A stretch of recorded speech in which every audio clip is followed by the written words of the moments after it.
Dean Harry Attridge, Dean Emily Towns, faculty, staff, students, honored guests. To be asked to deliver the Lyman Beecher Lectures is an honor beyond imagining. For the Lyman Beecher Lecture has been regarded for over 100 years now as the ongoing standard, the centerpiece of the art of preaching. North America, beyond, in the world. And I've always found it a little curious. People at a moment like this will say something about feeling humbled by the experience. I've always found that a little peculiar. I do understand the meaning of the term humbled. It means set in one's place, which is considerably beneath what they own, they think of themselves. And so to be humbled means to be put down. And I was just thrilled to be asked.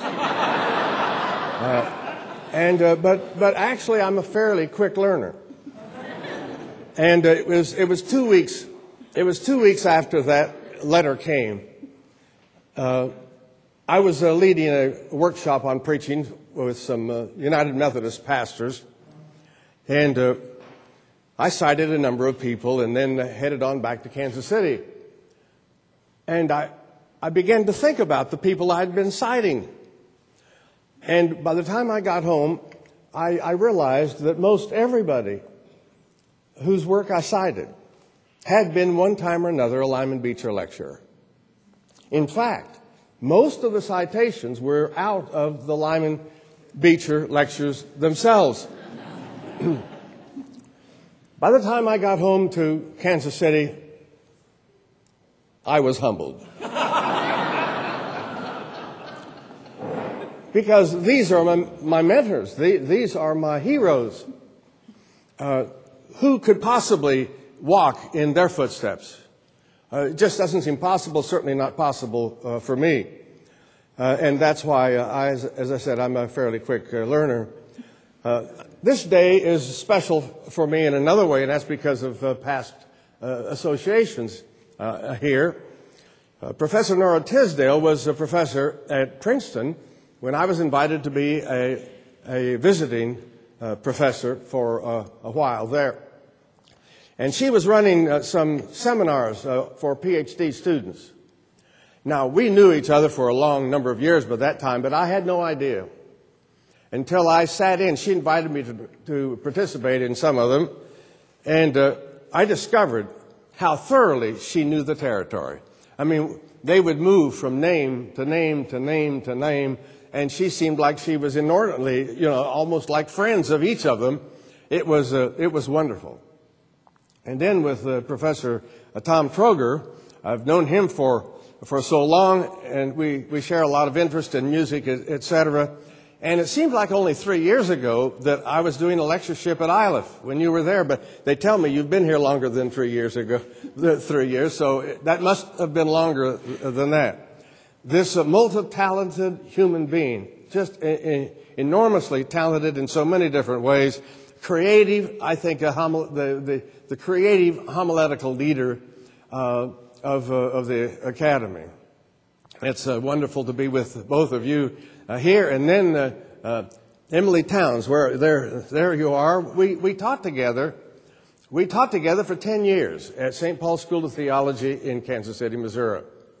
And so just a few days or weeks ago, I discovered that she's now Dean Emily Towns. And I want to tell you, I am not surprised. It is wonderful to be with you on this occasion as well. And then I want to talk about a new friend, and that's Grace Pauls. Is she here? Oh, yes, of course. Well, we should expect that, shouldn't we? Yes. But I tell you, I only met her a couple of hours ago, but I feel like already a friend. What an executive she is. Incredible. And she's not just efficient. She's caring.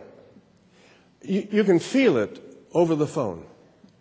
And she is so present that when you're talking with her, you feel like you're the only person in the world other than her. And she diminishes herself at that point, in terms of herself. It's just wonderful to feel like she is a new friend.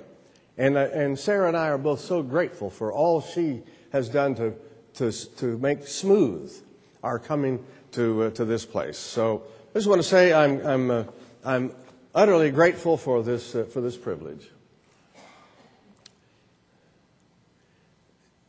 Keeping time with the Word, that's what we do. Keeping time with the Word. Time after time, time after time. It's sermon time, that's what we call it. Sermon time. Some of you know that I'm an advocate, and have been for several decades, to the approach of preaching called narrative preaching. Now, sometimes I use a different term. Sometimes I've used the term plotted preaching. And the reason I call it plotted sermons, the reason I do that is that there are a number of people whose approach to preaching is quite similar to my own. And I've always listed them, at least for a while, under narrative preaching, and began to realize that they might prefer that they would be known by the terms that they use.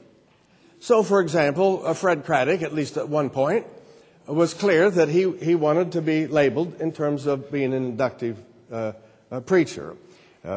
Henry Mitchell wanted to be known for the understanding of transconscious and celebratory preaching, and Rice wanted to think about story. Lucy Rose, conversational preaching. Buttrick didn't like the term narrative. He wanted to be thought of in terms of plotted mobility. And Esslinger will talk about the web of preaching. Now, the reason they all come together, in a sense, on the same page, with the same approach, it isn't altogether the same, you understand, but it's more the same than it is different, because all of us are concerned about sequence. We're concerned about how the movement of the sermon happens, and not just and to say, as I say it that way, to understand what happens in terms of in-depth theological treatment when sermons are designed in that way. Now, by this time, a lot of us are known. At least 5 were featured in Dick Esslinger's volume, A New Hearing. He called it the Copernican Revolution in North American Preaching. Now, there are those who are not altogether happy with this approach to preaching, and they are happy to use other designations in description of our method. But my original plan was to begin with H. Grady Davis, with this wonderful book designed for preaching. He's the one, who said that a sermon is like a tree. And I didn't know how wonderful that was. It was, I believe, the first time anybody ever compared preaching to anything alive. He said it's like a tree. It has its own life. It's got a generative idea. He said, you don't build it, you prune it. And he said if you try to build it, it becomes a lean-to. I knew exactly what he meant. I can remember the lean-to on my grandparents' farm. It was a lean-to. Well, he said you don't build it, you prune it. And in my early days of preaching, as I was beginning to get in touch with that book and beginning to teach preaching, it struck me so clear in terms of my own beginning preaching. Because what I discovered about my preaching, I'd take a text. And then I'd try to make something of it. I think you hear the problem here.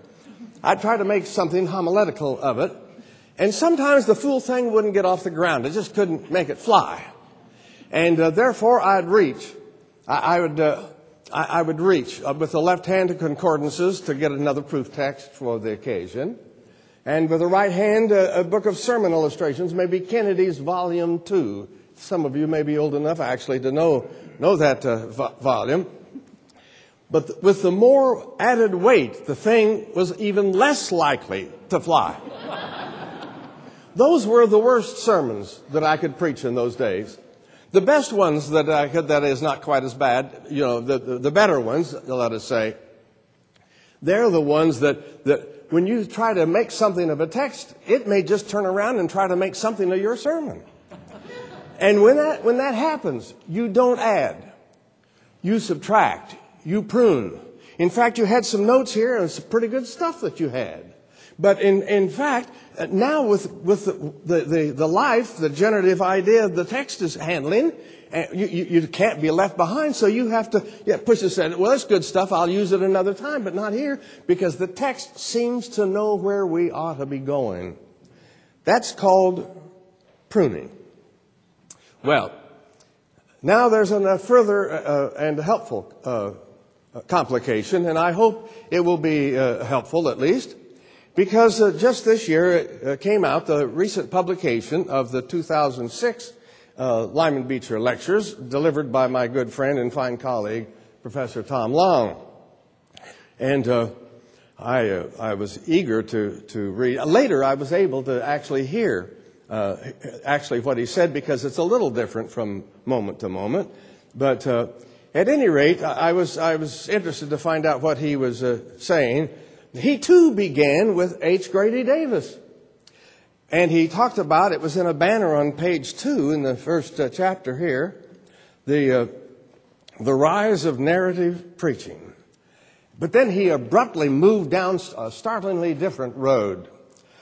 Well, given the close proximity, 06 and 09 of these lectures, and given the strong differences of view between him and me, it seemed to me that to name those differences might be a way to set the stage for what I hope to accomplish in our time together.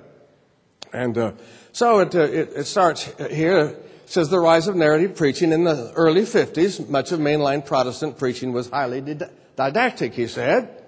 Sermons were viewed as instruments of instruction about great themes of Christian faith, big principles, doctrinal propositions built to carry the freight. The textbooks recommended they be like term papers and academic lectures, logical, orderly, balanced, etc., and clearly demarcated points and subpoints. And then on page 3, he started in naming some of the people he thought had contributed in some significant way to the rise of narrative preaching. The first one was H. Grady Davis, who in 1958 wrote this wonderful book, Designed for Preaching. He said, in which he argued that preachers should no longer think of sermons as didactic arguments with orderly points, but as living organisms, moving, dynamic, growing. And he said that was a fresh breeze. And noted that his textbook was the most favorite one for 15. I think it's probably more like 20 or 25. And then the next section on page 3 was 1971, and you would know, wouldn't you? Not, to whom he's about to refer, and that's Fred Craddock. And he said, a professor of preaching, published a little book as one without authority, arguably, he said, the most influential monograph on preaching in our time.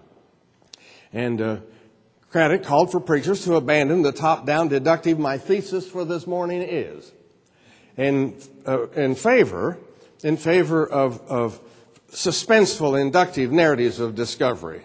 And then he mentioned the Lyman Beecher Lecture, in which he featured the works of Soren Kierkegaard. And then came the third person mentioned on page 3. It said in 1980, another teacher of preaching, Eugene Lowry, published, I was thrilled. I couldn't believe it, to be on the same page as H. Grady Davis and Fred Craddock. I mean, it doesn't get any better than that. I was just thrilled until I finished the sentence.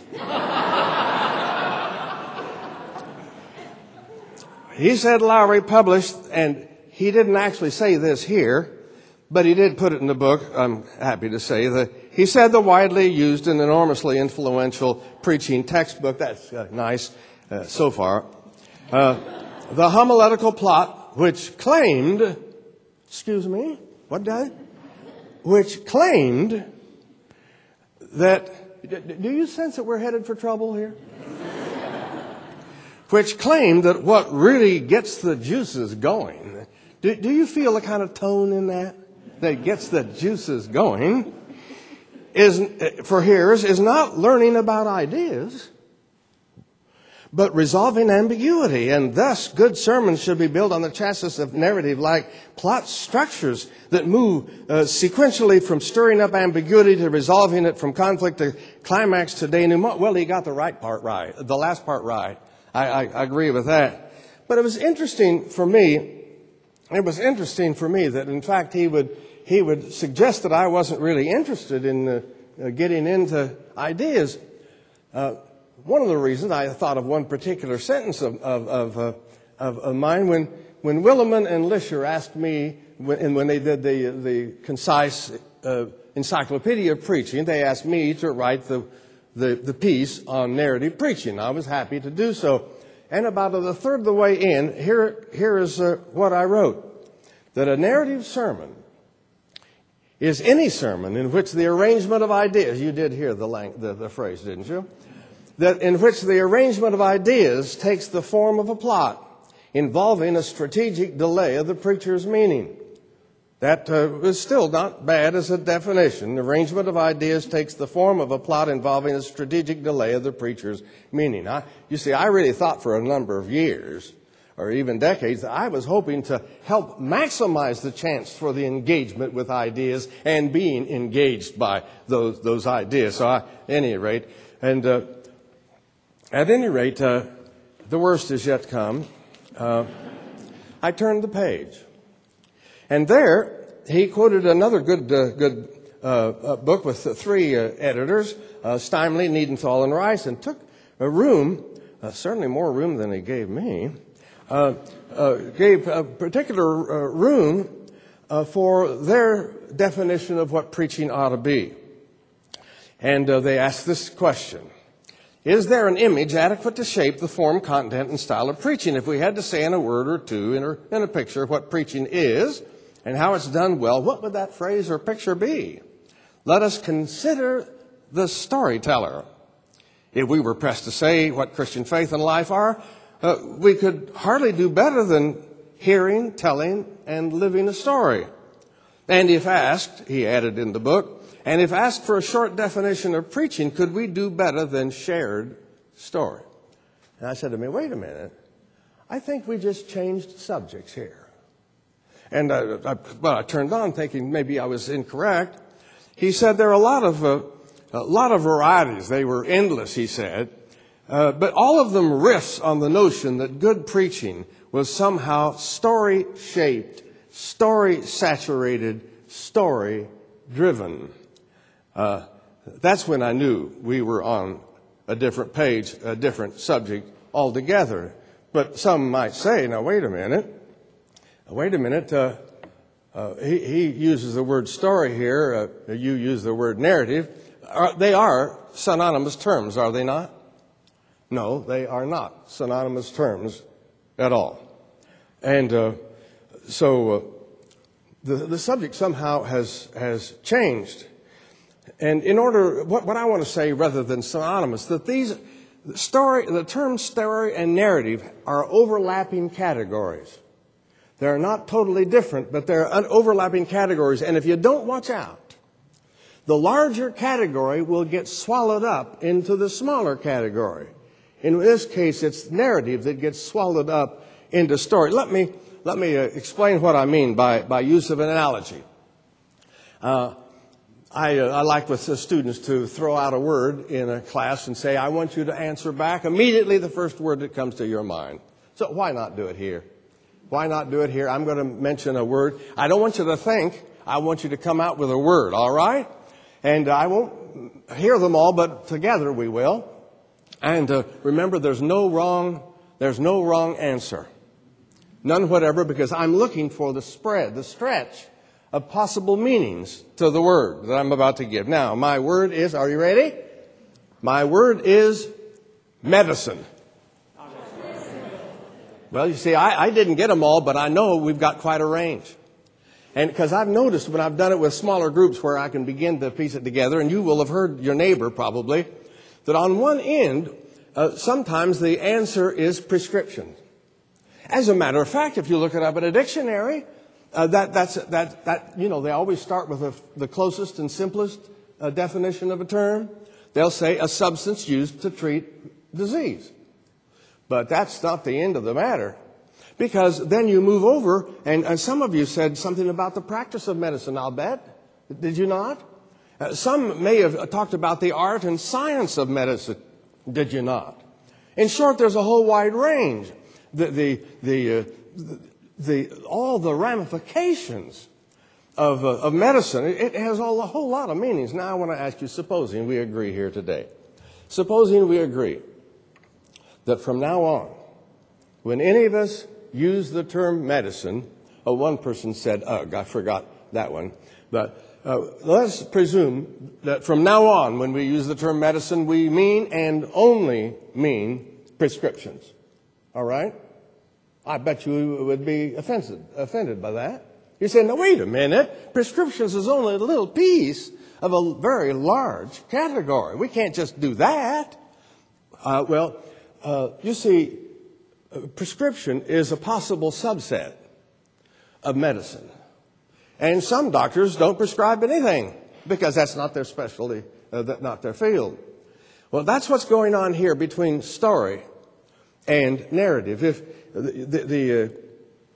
you look at the definition for story, for narrative, the first one, the simplest one, is something narrated.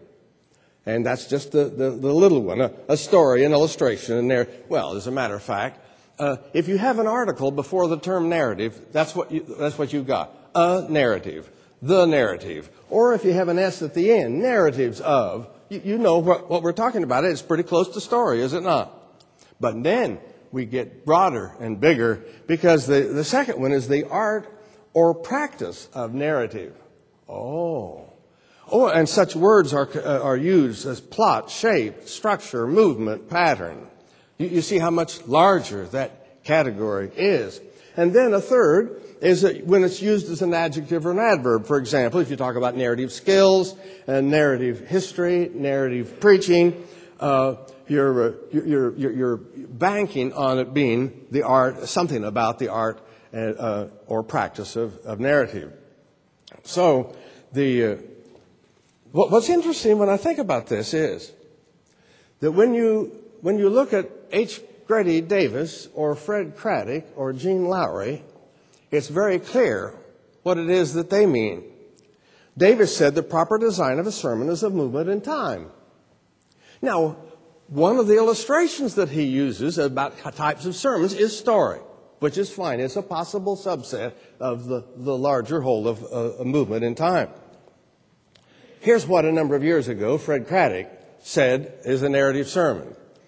He said, some people think that a narrative sermon is any sermon in which it's totally contained one long story. And he said, that's possible, but not likely. He said, some people think that a narrative sermon is a sermon that's just chock full, end to end, of illustrations and episodes. He said, that's possible, but it's not likely. He said, you can have a narrative sermon and not have a single story in it. And then when you ask Lowry, of course, as you've agreed to do apparently for today, it would be that we're talking about the arrangement of ideas, plot forms. Now, obviously, a parable of Jesus is a narrative, but I will take a text that is not a narrative and turn it into narrative shape homiletically. So I'm talking about the arrangement of ideas. Well, next, Professor Long said narrative preaching faces its critics.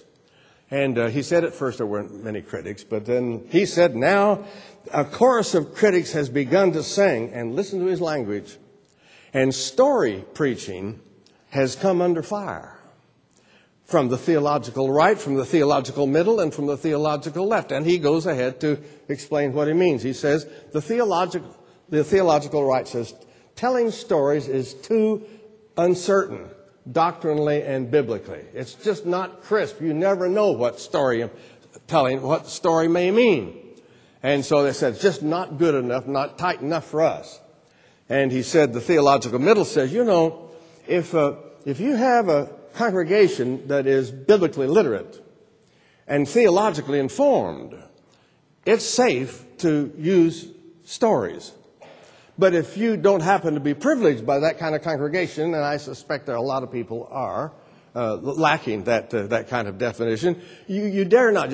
Telling stories, what that means is that it will go anywhere because there's no foundation on which the story can be placed. Then he said the theological left, they're concerned about the other. And what they say is that, you know, when you start telling a story, it presumes that everybody has had this experience or could have this experience because it all has to do with the commonality of humanity anywhere and everywhere. And therefore, when you tell a story, you have some people included in the circle of the story. But there are a whole lot of people on the outside. And therefore, to use story, to tell stories is in fact to be oppressive to the others who are outside. And what I want to say is, you can say that if you're really talking about stories. But what this results in for narrative preaching is a minimalization. It means a reductionism. It means a collapsing of the category of narrative into the small possible subset of story. Which is to say, you know, if narrative preaching really just means telling stories, you know, illustrations and anecdotes to help get the juices going. You know, by the time you've done that, all that's left is just juices. And, you know, happy feelings. And if you choose to illustrate it with the worst possible stories that can happen in a sermon and call them normative of storytelling, I mean, you got an easy mark. A real easy mark. And who would want that? You know, in fact, Tom Long said, we've had a season of delight. How? He said, by spinning stories. Well, now, I want to say that he later resuscitates storytelling. You surely noted that. And he did a wonderful job of resuscitating storytelling. But it does not happen to be what I'm talking about. I'm talking about something else. And in fact, the irony of it is, as I move from a textual topical type of a preacher in my college and seminary days, when I moved toward narrativity, I used and have used repeatedly fewer and fewer and fewer stories. Because you don't need a story to spice up something that's otherwise dead. And that's now, it was just last year that Fred Craddock put in print the following, and I quote, "The subject is narrative preaching, and not about stories that may or may not be components of the sermon. Narrative moves from tension to resolution, from ambiguity to clarity, from what seems to be to what is, from guilt to grace, from death to life. Narrative, then, is the shape or movement of the sermon. It is not a piece of the sermon. Narrative describes the whole and not a component." And what's really ironic is that in a publication 25 years ago on biblical preaching by Don Wardlaw, Tom Long himself declared the following, and I quote, "Sermons cannot always be stories. They sometimes do not even include stories, but they must always have plots, patterns of dynamic sequential elements." And I want to say, he was exactly right then. So my first purpose today is to assist in trying to establish a category clarity, to know what I may be talking about and what others like me are saying. That is, plot is the sequential movement from tension to resolution. That's what I mean by narrative preaching. It might happen to be a story, but not necessarily so. And if you hear Craddock speak on the subject, that's what he'll mean in Esslinger as well, and in Schlafer as well, and Graves as well, and numerous others. Now, let us return then to H. Grady Davis and the challenge of 51 years ago in the book Design for Preaching. And let's see if we can stay in the fresh breeze just a little longer. The proper design for a sermon, he not only said that the proper design of a sermon is a movement in time, he also said it begins at a given moment, ends at a given moment, moves through intervening moments one after another. And when I first read it, I thought, well, of course, that's pretty obvious. I mean, when the preacher starts talking, they start talking. And pretty soon they get through and they stop talking. And they talk in between those 2 points. And then he said, a sermon is not a manuscript, not a paper outline, simple or elaborate, not a sketch. A sermon, hear the language, is a continuity of sounds, looks, gestures which follow one another in time. It took me a long time to recognize the radicality of that statement. And how did I decide that maybe it was radical and earth-shaking in the homiletic world? It's because I began listening to the images that preachers use about their preaching. And sometimes the language used by teachers of preaching about sermons. And they don't talk about time. It's more like an object in space. You've heard somebody probably say by Friday or Saturday when asked, how are you doing with regard to the sermon, say, well, I think I'm about to getting it together. Well, now, what do you mean, getting it together? What's the imagery going on here? Is it not something like Sangster's The Craft of Sermon Construction? Or Nichols' much later work on with the title Building the Word?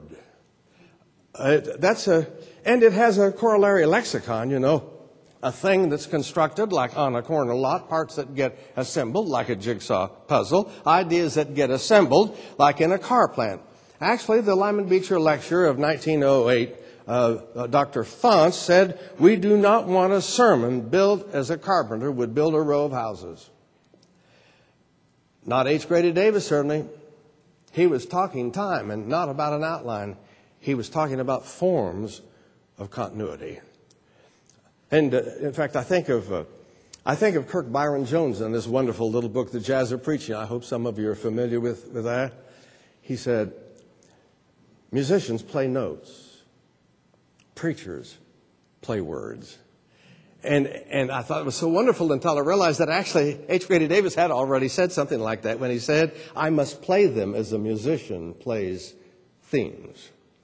No wonder H. Grady Davis said in that wonderful book, if we wish to learn from other arts, we must learn from those arts based on a time sequence.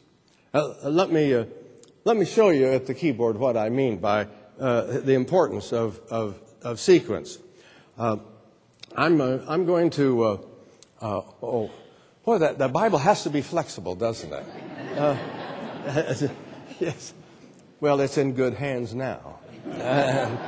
Anyway, I'm going to play the melody notes of a well-known hymn of the church, and then when we get through, I'm going to ask you a question. I'm going to play the. No, I won't even have to sit. I can just stand to do that. And here I start.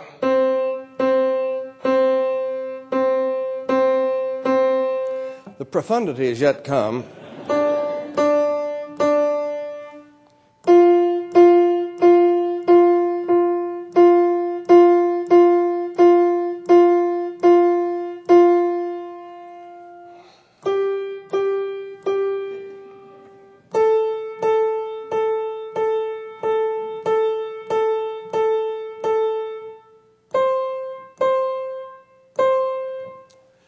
Oh, wow. For those, yes, thank you, the bow. For those who haven't been involved in this little exercise or haven't read about it in one of my books, I want to ask you who have not had those experiences to tell me, now, what was the hymn of which I played all the melody notes. The name of the hymn, of course, is? Once You Will Be 3 Years Old. That's good. That's close. Yeah, I'm surprised. I come to Yale. I know you know the hymnal. I know you have a school based on music in the church. Well, but that was Amazing Grace. Yes, it was. It was Amazing Grace. Now, well, I have a confession to make. I did not play the notes in sequence.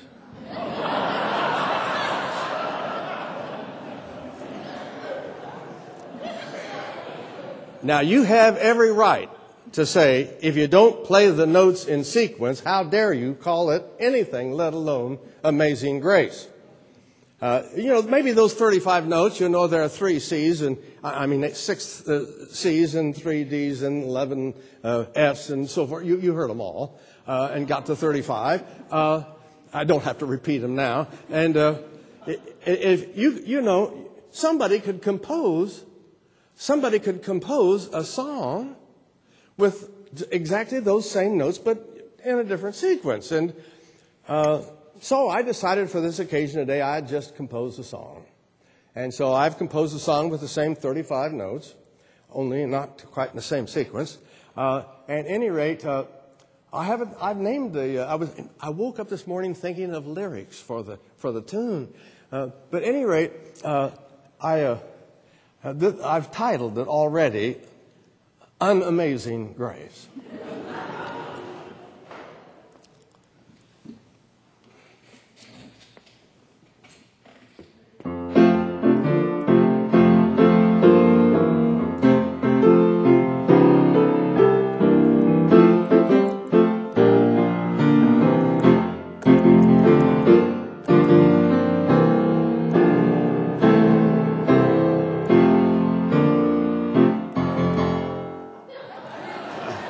There you have it. Unamazing Grace. Now, you understand I do know the proper sequence. It goes something like the Amazing Grace. It goes something like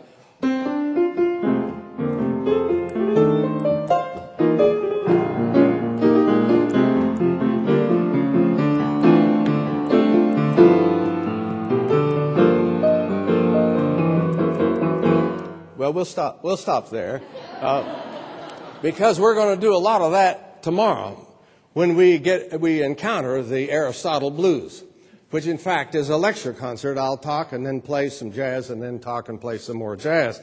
But what's the point? Why did I do this? It's to say, when you change the sequence of the notes, you're playing a different song.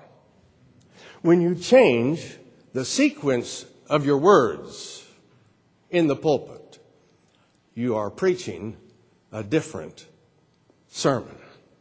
That's the point. Well, no wonder Craddock one time said, how one communicates is what one communicates.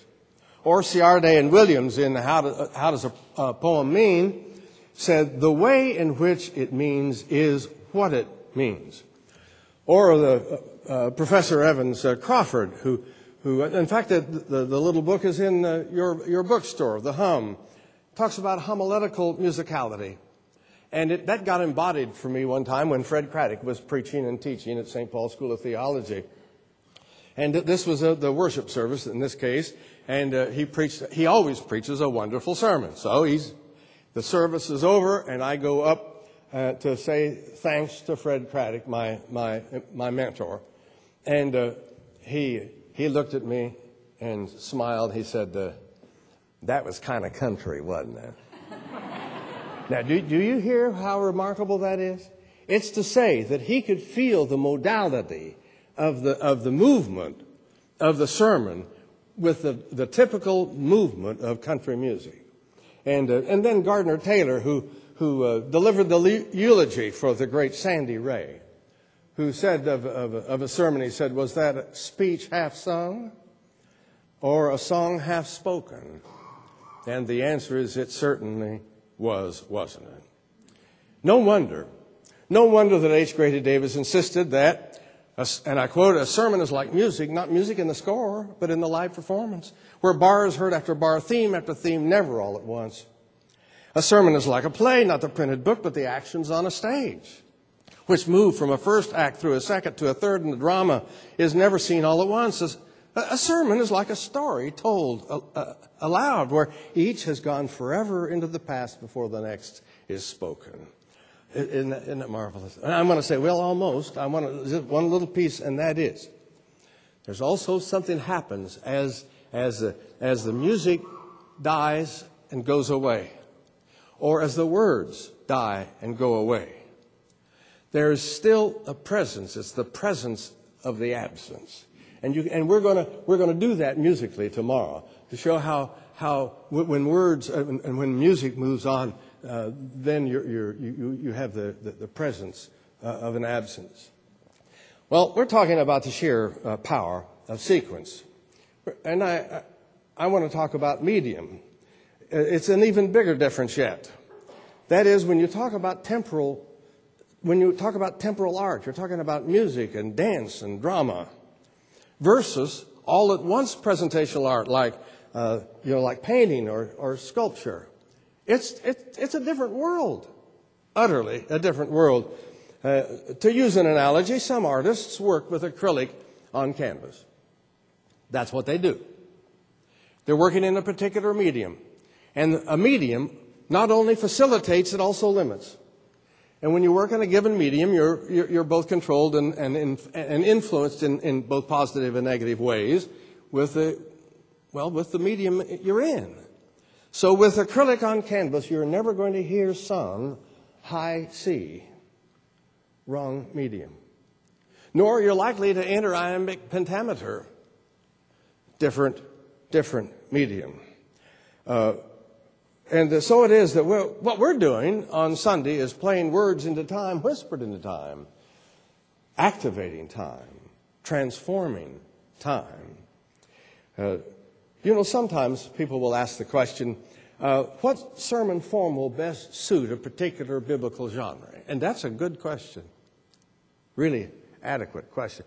There may be a prior question, and that is, how best can a biblical text of whatever genre function within the givens of the timely art of preaching?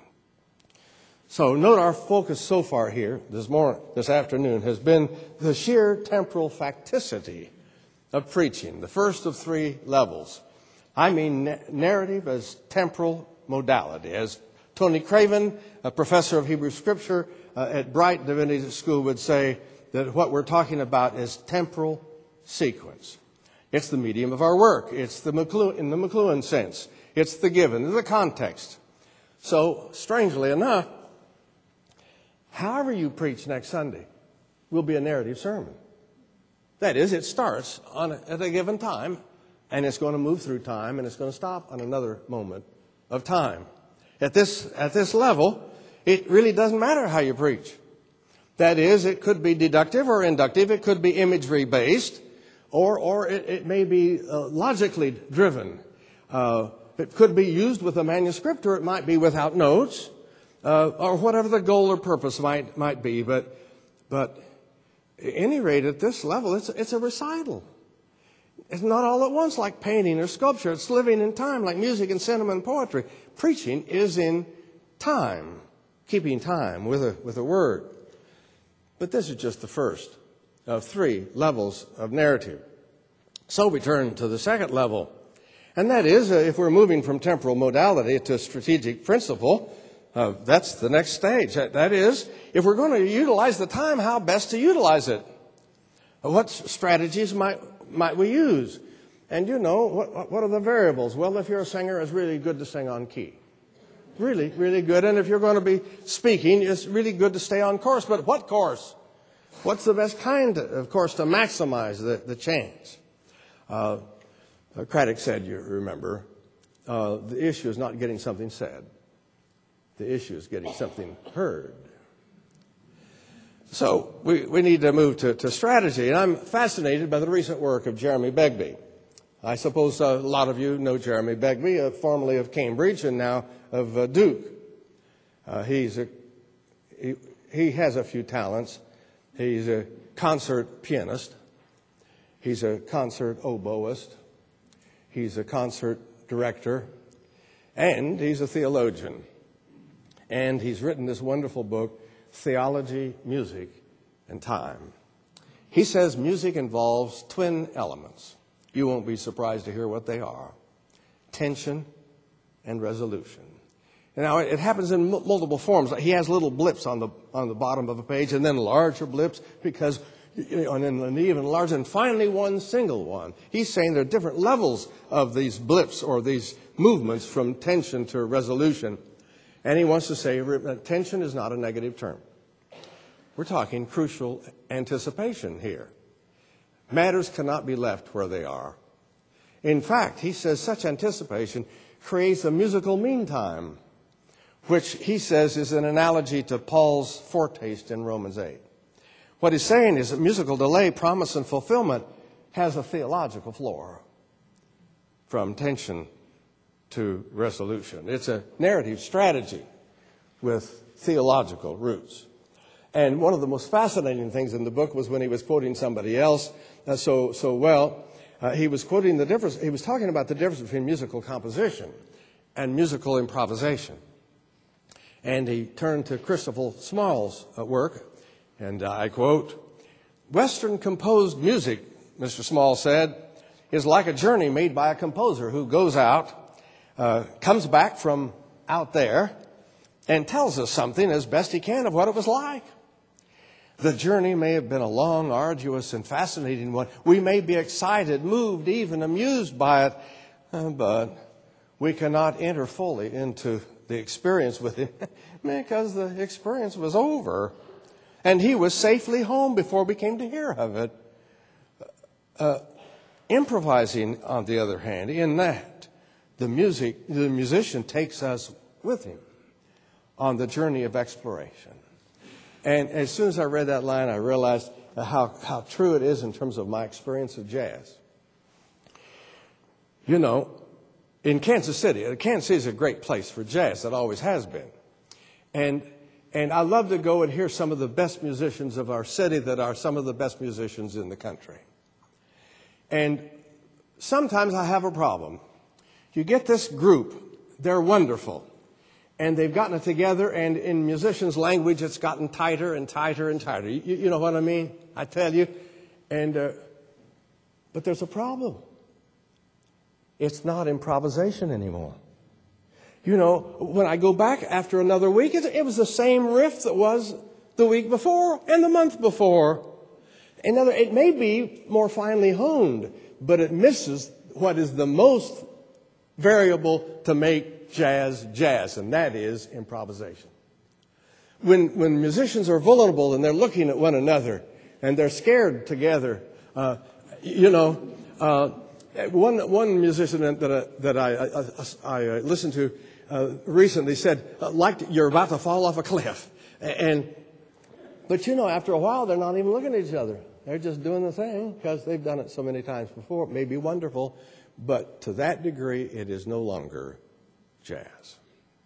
And when you transfer that, I wanted to say something about the guy I was just talking about. There were about 4 musicians who had their own groups, but for a week, for some reason, they all got together and played together, the leaders of 4 different groups. It was absolutely thrilling. I watched the eyes switch back and forth, try to get the clue. What's the person leading me into? How can I lead to the next person? Oh, it was magnificent. It was magnificent. When you transfer that to the matter of preaching, it's not hard to notice. Now, I'm going to say one phrase 3 times at least. Everything else being equal, okay? Everything else being equal, that's only the first time. It's not hard to notice the relative difference of power between the African-American preacher, who in fact is doing improvisation in the congregation on Sunday and getting response. It's call and response, and people standing up to point when it is working well, even yelling forward, take your time, take your time. When the improvisation, some of them use a Hammond, much like that Hammond organ back there, and sometimes even the the end of the sermon turns out to be somewhat different based on what happened in the service. That's incredible power. You've got vulnerability. You've got dialogue. It's just something to behold. And other things being equal, you take a European American preacher whose last improvisation was in the study Friday or Saturday. It's of lesser power, other things being equal. And that's even better than the preacher who never did any improvisation in the study before he got. In short, worse yet, the preacher who never worked out loud, who thinks they're writing a book instead of getting ready to preach an oral sermon. Nonetheless, I just have to say, no matter what kind of preaching you do, any preacher of whatever style, if you proceed by the utilization of the strategy of moving from tension to resolution, the power is always much greater than when you start with the answer, the resolution, and then follow it with subsequent therefores, oughts, shoulds, and musts. It's sort of like Frank Kermode. Do you remember the tick and the talk? The almost electric, the electric power of the silence following the tick, the front vowel. You can feel it in the air. And then the talk, which he described as the feeble apocalypse. And did you ever do as a child what I did with my grandmother's mahogany clock on the... Did you ever do anything like this? I used to, as a child, try to get the tick to be the talk and the talk to be the tick. Well, it took an act of God. But if you did finally do it, then it still began to work. The difference. Or Paul Scott Wilson's talking about juxtaposition, particularly between law and gospel, and David Buttrick and Move sequence, and Haddon Robinson. Oh, it is so wonderful. You do know Haddon Robinson. Was wonderful, terrific preacher. Traditionalist is not inductive, not narrative in the usual sense that I would think. Has an introduction and several points. And we're used to his thinking about it as a sermon type, an idea that needs to be explained, or a proposition that needs to be proven, or a principle that needs to be applied. You've probably read some of his work. Here's the other thing he said. Haddon Robinson said, you have to introduce tension immediately in the introduction. And you must introduce it again at the beginning of each of the points of the sermon. Because, he said, the moment tension is gone, the sermon is over. Is that why Beecher said the gospel is bad news before it's good news? All I know is, and I want to be certain to have you notice, I'm not just talking about presentational style. We have so many people say, well, we've had a nice little intermission talking about sermon process and style and so forth. Now let's get to substance. Oh, no. We're talking substance right here. If you want a sermon that's bland, if you want a sermon that's superficial, never engage in tension. Because what tension happens, what it propels, is to dig deeper than you were, to not take for granted what you're dealing with, to probe, to constantly push beyond just the normal household way you might think. And so what happens with tension is a much greater depth. We're talking depth. We're not, and by the way, I'm not talking about the depth behind the sermon. I'm talking about the depth down deep within the text, I mean.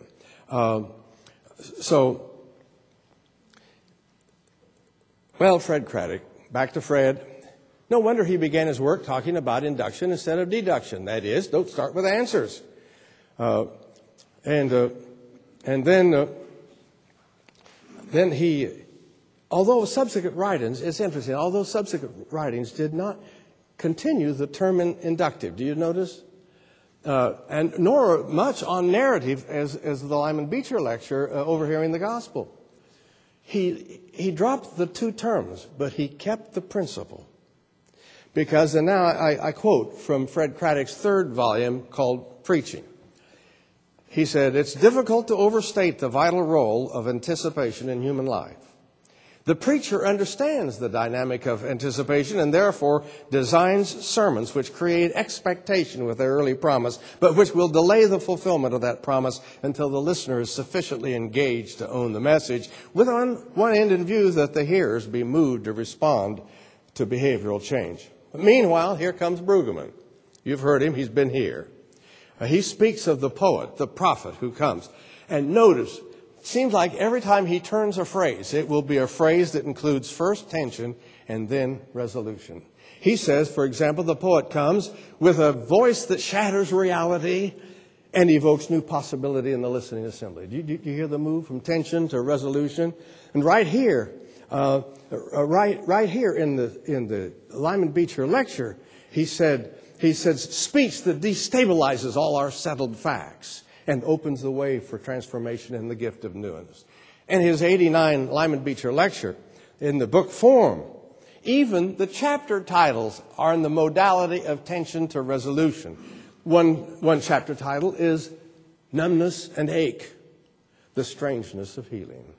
The next one was Alienation and Rage, the odd invitation to doxological communication. What I'm saying is, tension and resolution are basic to music, glue for the novel, formulated for Aristotelian strategy, and central to the movement of a sermon. I call it moving from itch to scratch.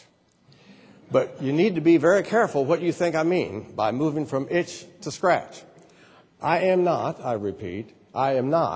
talking about the itches with which some people may enter the sanctuary that morning. I'm talking about itches in the text itself. And you got to find the itches. You need. That's why when I teach preparation, the first thing I say about preparation is read aloud. Always read aloud texts, numerous texts of the text you're going to utilize. Read them aloud and ask the question, what's weird here? Not what's the point.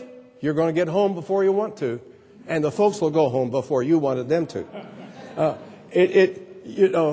You have to get into the itch of the text by which, for example, in my first volume, the Homological Plot, I quoted Barth, who said we go to the scriptures with our deep questions, and the first thing the scripture text says is 9, wrong question. And I quoted Paul Scheer, who said, don't start with where the people are, because often they're in the wrong place. And there's more to narrative strategy besides tension and resolution. That's just one of the main ones. Davis calls it the fact that the idea is fermenting, ideas that with expanding force, the kind of language he's calling for that doesn't just sit there on the page and look at you.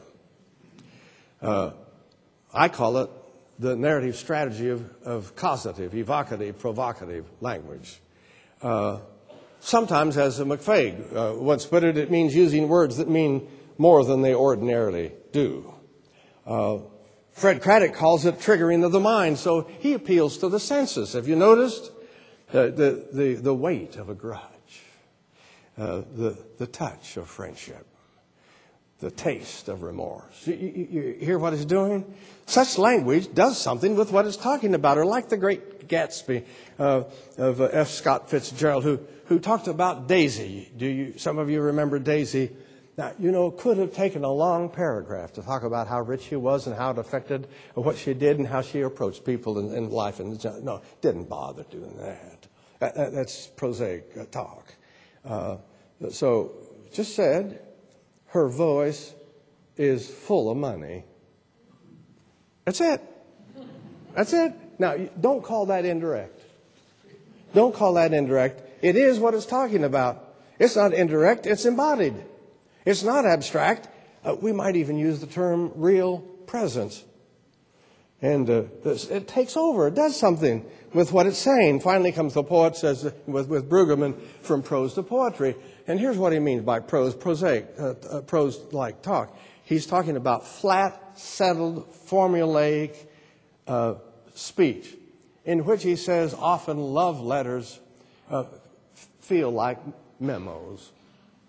He said by poetic speech, not with necessarily rhythm or meter or what, but he said, and this is of course 1989, he said, but language that jumps like Bob Gibson's fastball. So what we need are linguistic poets in the pulpit. In fact, one of the first I thought of, some of you here may be familiar with him, the great Leander Keck. And I one time featured one of his sermon manuscripts in one of the books, and I want to return to it. It was in chapel at Candler when he was professor of New Testament there. And the text was the Markan text about the feeding of the 5,000 plus number of people. And interesting title he had. See if you notice anything peculiar about it. The title is Limited Resources, Unlimited Possibilities. Did you hear it? Tension, resolution. And his opening line was, at one time, now you remember, this is Candler Chapel. At one time or another, all of us have wondered, just what am I doing here? You know, that might get the attention of a few MDiv students. And then with his language, he talked about the Israelite reconnaissance into Canaan in the day in the time of Moses. Listen to the flow of the line. You'll recall, he said, you'll recall that the spies returned not simply with tales on their lips about the milk and honey, but also with terror in their hearts because there were giants in the land. Did you hear what he's doing? It's so musical. Tales on their lips, terror in their hearts. Oh, wow. That'll keep you listening. And then he gets to the text finally. They must have wondered why the New Testament professor had not gotten there first or earlier. And he says, so we move to the text. He says, strangely, it's a story whose point a prosaic mind can miss. You know there had to have been people there wonder, did he mean me because of the last paper I turned in? And then he said, in fact, on one level, it's completely unbelievable. On another level, it can, and then he paused and said, but why spoil the story in advance? And after he read the text, then he used the biblical image of sheep. Hear the language. Sheep nibbling their way into danger and death. Babbling their fears into the night. Did you hear the verbs? Oh, incredible. Notice the verbs. Well, Beecher speaks of it. Now, you remember Pilate, his Pilate.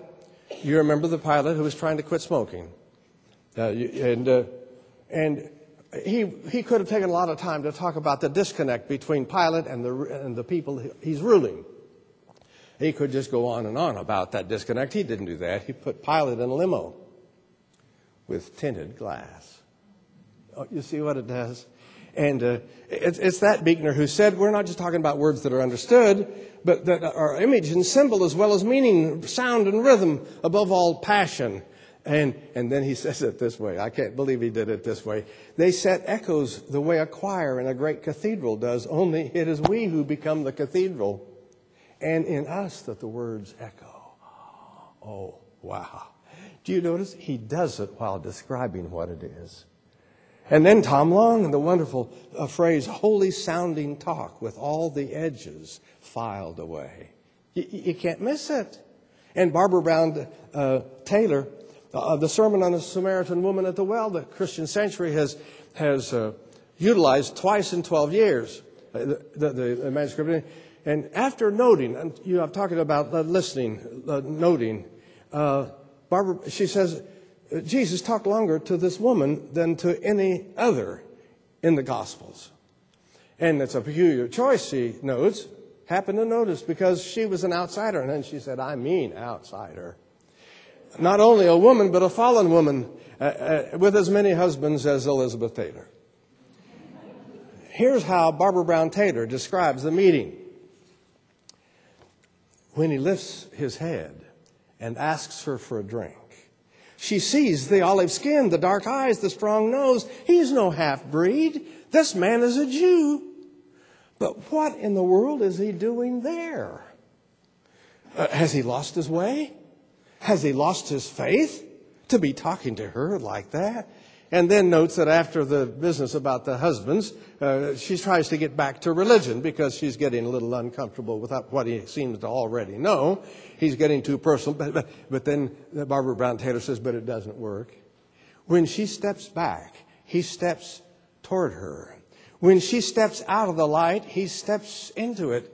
He will not let her retreat. Oh my. That's called imagination. Deep, not aesthetic thrills, but embodied stuff. And you say, well, of course, it's easy if you're going to cite people like Keck and Beekner and Taylor. Is that who you think you're talking to?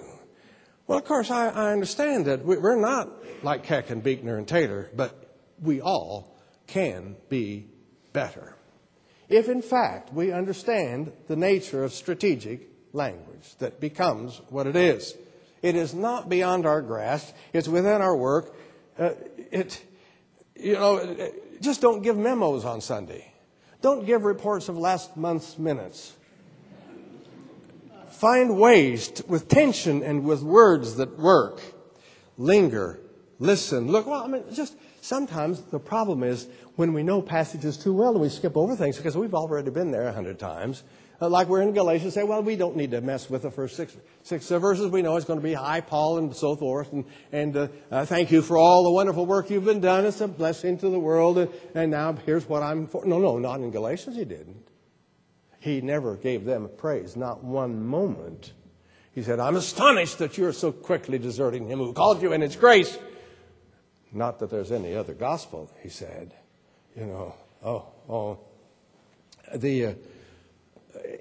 We need to linger and listen and look and enter and explore. Back to Brueggemann's principle. Here's what he said. He said, instruction won't get it done. If the text is to claim authority, it'll require neither the close reasoning of a canon lawyer nor the precision of a technician. It will require an artist to enter the text in quite fresh ways so that the text breaks open life among the baptized as it never has before. Well, so we've got temporal modality and strategic principle, and we're ready to move toward narrative as embodied forms, the shapes, the possible plot. And I want to say, and we're going to have to return to this in the midst of the lecture concert tomorrow, and also in the third lecture as well. In my first model, I must say, the homological plot, some of you know I had a design that comes down to a point and then goes on beyond. And I had an oops, an ugh, aha, that is upsetting the equilibrium. I called it analyzing the discrepancy and then disclosing the clue to resolution and then experiencing the gospel and then anticipating the consequences. Well, that's the last time I said it that way. The last time I said it that way because in retrospect I've noticed back when I was writing in the late 70s that I left the intercollegiate debate and entered the pulpit as a sophomore in college. And I took with me discursive thought, logic, argument. No wonder I talked about analyzing the discrepancy. And when you analyze the discrepancy, the clue to resolution always happens, and then the good news of the gospel falls. But if you're dealing with Bartimaeus, it doesn't work that way. It's not 1, 2, 3, 4, 5. It's 1, 2, 4, 3, 5. That is, remember, with Bartimaeus, the good news of the gospel happened first. Then the peripeteia or reversal. That is, he got healed. And then what does he do? He refuses what Jesus told him to do. Jesus said, go. And he doesn't. He stays with Jesus. That's the decisive turn. And if you're in Matthew, in terms of the talents, that's the case where 3 and 4 are exactly the same, because where is the turn and where is the good news in that text? Sometimes it doesn't seem like there's no profit in it. They had to turn back all the money. It's un-American. But at any rate, here's this owner. He knows power. He knows authority. He's got 3 slaves. What do they know? Vulnerability. No power. Until he does this, he transfers his property to their hands. And he goes somewhere, not to return until sometime not stated. So what has happened the moment that he leaves town? Now who's got the power? The slaves. Who's got the vulnerability? The owner. It is to take the world and turn it upside down in the name of the gospel. So it depends on, it may be 1, 2, 3, 4, 5, or maybe 1, 2, 4. But it has to work. Now, I also changed the end word and imagining or anticipating the consequences. Why did I use the word consequences? I mean, that's a bad term.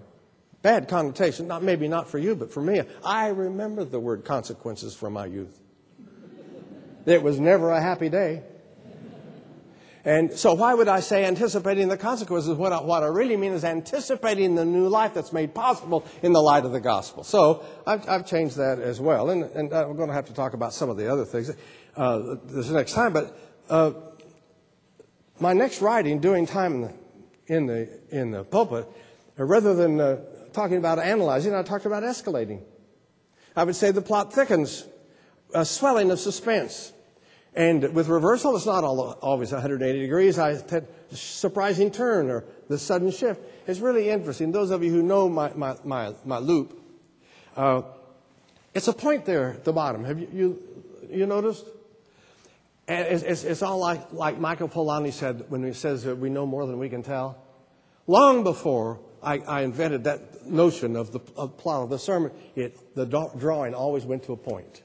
Never a nice, smooth oval. It came to a point because there's a radical discontinuity. In fact, I actually thought that I invented the principle of reversal.